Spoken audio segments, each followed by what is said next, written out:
সেই দিন কোথাও যাচ্ছে, কারণ সেই সামাজিক শ্রদ্ধাবোধটা নষ্ট হচ্ছে এই সরকার পোষিত দুর্নীতির দাপটে। আনফর্চুনেট, অনেক লং টার্ম।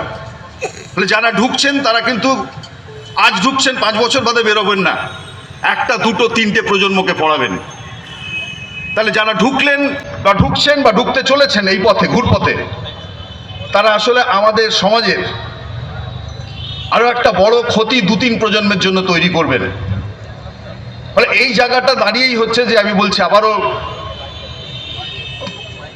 যিনি তৃণমূল কংগ্রেসকে ভোট দেন, যিনি ভারতীয় জনতা পার্টির সমর্থক, কিংবা যিনি বামপন্থীদের অ্যাক্টিভিস্ট, এই প্রশ্নে অন্ততপক্ষে একমত হওয়ার চেষ্টা করুন যে শিক্ষায় দুর্নীতি, শিক্ষায় প্রাতিষ্ঠানিক দুর্নীতি যদি আমাদের এই গোটা শিক্ষা ব্যবস্থাটাকে উইপোকার মতো খেয়ে ফেলে, তাহলে আপনার পরের প্রজন্ম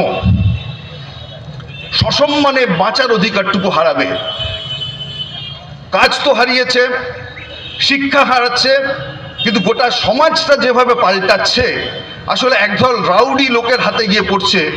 সেখানে সসম্মানে বেঁচে থাকার জন্য যে কালচারটা লাগে, যে সংস্কৃতি লাগে, যে পরিবেশ লাগে, যে উন্নত বোধ লাগে, চেতনা লাগে, সেটাই হারাচ্ছে। ফলে এটা হচ্ছে আরও বড় আর একটা ক্ষতি যার মধ্যে দিয়ে যাচ্ছেন। আমি শেষ করব আর দুটো কথা বলে। কেন্দ্রীকরণের ঝোঁক, যেটা নিয়ে আলোচনা আমরা সবসময় করি, এই মুহূর্তে সংসদের শীতকালীন অধিবেশন চলছে। আমি জানি না ফাইনালি এই বিল পাশ হবে কিনা। একটা হচ্ছে যে আমাদের সারা দেশের বিশ্ববিদ্যালয়গুলোকে নিয়ন্ত্রণ করার বিল, যেটাকে বলা হয় HECI, higher education council of India বলে নতুন একটা সংস্থা তৈরি হচ্ছে, অর্থাৎ সিঙ্গল উইন্ডো সিস্টেমের মতো। যেটা, এই কথাটা আপনারা অনেক বেশি জানেন যে ইঞ্জিনিয়ারিং এডুকেশন আলাদা কেন থাকবে, মেডিকেল কেন থাকবে, আইন কেন থাকবে, বলে এই যে সারা দেশের যাবতীয় শিক্ষা ব্যবস্থা তাকে নিয়ন্ত্রণ করবে একটাই সংস্থা। কিন্তু ইন্টারেস্টিং পার্ট হচ্ছে এটা যে এই সংস্থা, যারা নিয়ন্ত্রক সংস্থা তৈরি হচ্ছে, তার মাথায় যারা বসবেন তারা একজনও শিক্ষাবিদ নন। তারা প্রত্যেকে হচ্ছে আমলা, বিভিন্ন দপ্তরের আইএস অফিসাররা। ফলে আপনি এবার বুঝুন যে এতদিন ধরে ইউজিসি বা অন্য যা সংস্থাগুলো ছিল, তারা যে সবাই দারুণ করেছে আমি কথা বলতে পারবো না গত 75 বছরে, কিন্তু আমি বলছি যে শিক্ষাবিদেরা, শিক্ষার সাথে যুক্ত লোকেরা তাহলেও 2-4টে মতামত দেওয়ার সুযোগ পেতেন। সেই সুযোগ এখন থেকে বন্ধ হচ্ছে। অর্থাৎ শিক্ষা পরিচালন ব্যবস্থা, স্কুলের গভর্নিং বডি বলুন, কলেজের ইউনিভার্সিটি এক্সিকিউটিভ কাউন্সিল বলুন, যেরকম থাকে, যেখানে অভিভাবকরা থাকেন, প্রাক্তনীরা থাকেন, শিক্ষকরা থাকেন, শিক্ষাকর্মীরা থাকেন। আগে তো ইলেক্টেডরা থাকতো বামেরা থাকার সময়, যে নির্বাচিত প্রতিনিধিত্বমূলক ব্যবস্থা, সেসব তো উঠে গেছে এখন এমনিতেই। গত 15 বছরে কোথাও কিচ্ছু নেই।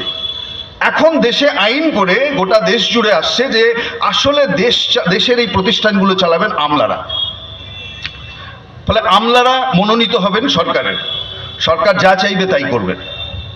ফলে এবার এই উচ্চশিক্ষা নিয়ন্ত্রণের যে আইন, সেই আইনটা যদি দেশ জুড়ে লাগু হয়, তাহলে আবার বলছি যে আমাদের যাদবপুর বিশ্ববিদ্যালয় এমনি বদনাম আছে, একটু প্রতিবাদী বলে তাদেরকে সবসময় মনে হয় তাদের সেখানে মাওবাদী বা সেখানে দেশদ্রোহীদের আখড়া, এটা সবাই বলে থাকেন, কেন্দ্রের শাসক বা রাজ্যের শাসক সবাই মিলে।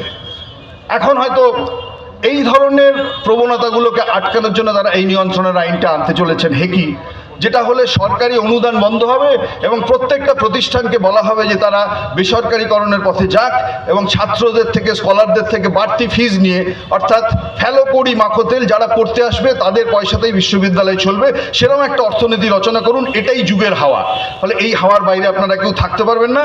বুঝতে চান তো ভালোভাবে বুঝবেন, নাহলে ঘাট ধরে বোঝাবেন, নাহলে কলেজ ইউনিভার্সিটি বন্ধ করবেন। একদম স্ট্রেট এজেন্ডা, পরিষ্কার। দ্বিতীয় হচ্ছে, আমাদের একটা রাজ্যের শতাব্দী প্রাচীন প্রায় ইনস্টিটিউট রয়েছে, সেটা হচ্ছে ISI, ইন্ডিয়ান স্ট্যাটিস্টিক্যাল ইনস্টিটিউট। আপনারা জানেন এই ইনস্টিটিউটটারও এত কাল ধরে, এই ইনস্টিটিউট তৈরির সাথে রবীন্দ্রনাথ ঠাকুরও যুক্ত ছিলেন। মানে যে প্রতিষ্ঠানটা তৈরি হয়েছিল যে শিক্ষা এবং জাতীয়তাবাদ এই দুটোকে দেশের অর্থনীতিতে কাজে লাগানোর জন্য, সেই প্রতিষ্ঠান চলেছে। এবং ISI পৃথিবী বিখ্যাত প্রতিষ্ঠান, ইন্ডিয়ান স্ট্যাটিস্টিক্যাল ইনস্টিটিউট। আজকে সেই প্রতিষ্ঠানেও পরিচালনার জন্য এতদিন ধরে শিক্ষক, গবেষক, প্রাক্তনী এবং এরা থাকতেন, কি বলবো, স্কলাররা। নতুন আইন যেটা তৈরি করছেন, absolutely there will be no elected system, কোনো নির্বাচিত ব্যবস্থা থাকবে না, কোনো শিক্ষক না, কোনো গবেষক না, কোনো প্রিন্সিপাল না, কেউ কোথাও থাকবে না। আবার ওই 9 জন 10 জন আমলা, আমি বলছি আমলা নির্ভর মনোনীত ব্যবস্থার দিকে যাচ্ছেন। মুখে বলছেন আমি একটা আত্মনির্ভর ভারত গড়তে চাই, দেশের প্রধানমন্ত্রী, আর আত্মনির্ভরতার পথে নিয়ে গেছে যে সংস্থাগুলো আমাদের দেশকে, আইএসআই হতে পারে, যাদবপুর বিশ্ববিদ্যালয় হতে পারে, কলকাতা বিশ্ববিদ্যালয় হতে পারে, এই সংস্থাগুলোকে আসলে আইন করে এবার তুলে দেওয়ার একটা করে ব্যবস্থা করছেন। এমন একটা ব্যবস্থা করছেন যে সমাজের প্রান্তিক মধ্যবিত্ত মেধাবী ছাত্ররা তারা ওখানে কেউ যাতে ঢুকতে না পারে। ওখানে এই প্রতিষ্ঠানগুলোতে যেগুলো হচ্ছে সাধারণভাবে তর্ক বিতর্কের জায়গা, মত বিনিময়ের জায়গা, গোটা দেশের রাজনৈতিক আর্থসামাজিক আলাপ আলোচনা যেখানে সবচেয়ে বেশি ফ্রিকুয়েন্টলি ফ্রিলি হওয়ার কথা, সেই জায়গাগুলোতে এই নিয়ন্ত্রণের রাজনীতিটা তারা বারবার চাপাচ্ছেন। হচ্ছে এই যে কেন্দ্রীকরণের যে রাজনীতি, কেন্দ্রের সরকার এই যে পার্লামেন্টে বিল নিয়ে আসছেন এবং আমার আশঙ্কায় বিলগুলো পাশ করাবেন এর মধ্যেই, ওই একই ধরনের ঝোঁক আমাদের রাজ্য প্রত্যেকটাই আছে। এবং এই কেন্দ্রীকরণের পথে যেতে যেতেই আমাদের আসলে এই দুর্নীতির সমস্ত কক্ষপথগুলো, দুর্নীতির প্রত্যেকটা রন্ধ্রে রন্ধ্রে ঢুকেছে।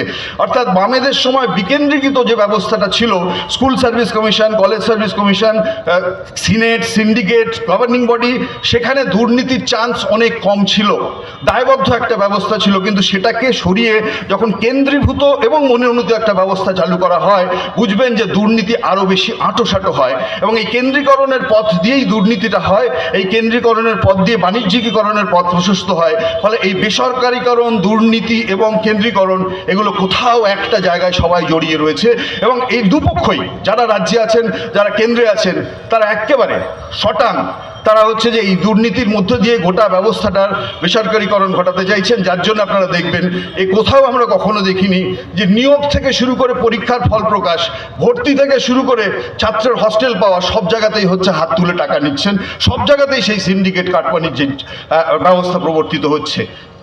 এটা হচ্ছে আমাদের রাজ্যের একটা নতুন পরিবর্তন, যে পরিবর্তনটা রাজ্যের সংখ্যাগরিষ্ঠ মানুষ তারা কেউ চাননি। এই পরিবর্তনটা সরকার পরিবর্তন চেয়েছিলেন, যারা ভেবেছিলেন ইতিবাচক একটা পরিবর্তন দেখব, তাদের কাছে এই 15 বছর আমি বলবো মিলিয়ে দেখে নিন যে সেই পরিবর্তন ইতিবাচক নাকি নেতিবাচক। যদি মনে করেন যে নেতিবাচক পরিবর্তনের দিকে রাজ্য যাচ্ছে, রাজ্যের শিক্ষা ব্যবস্থা যাচ্ছে, এই পরিবর্তন আটকানোর জন্য আপনি সক্রিয় ভূমিকা পালন করুন। এই পরিবর্তন আটকানোর জন্য, এই নেতিবাচক পরিবর্তন আটকানোর জন্য সরকারের নীতি পরিবর্তনে বাধ্য করুন, নচেত সরকার পরিবর্তনে পথে নামুন। এই কথা বলে আপনাদের সকলকে আমার শুভেচ্ছা।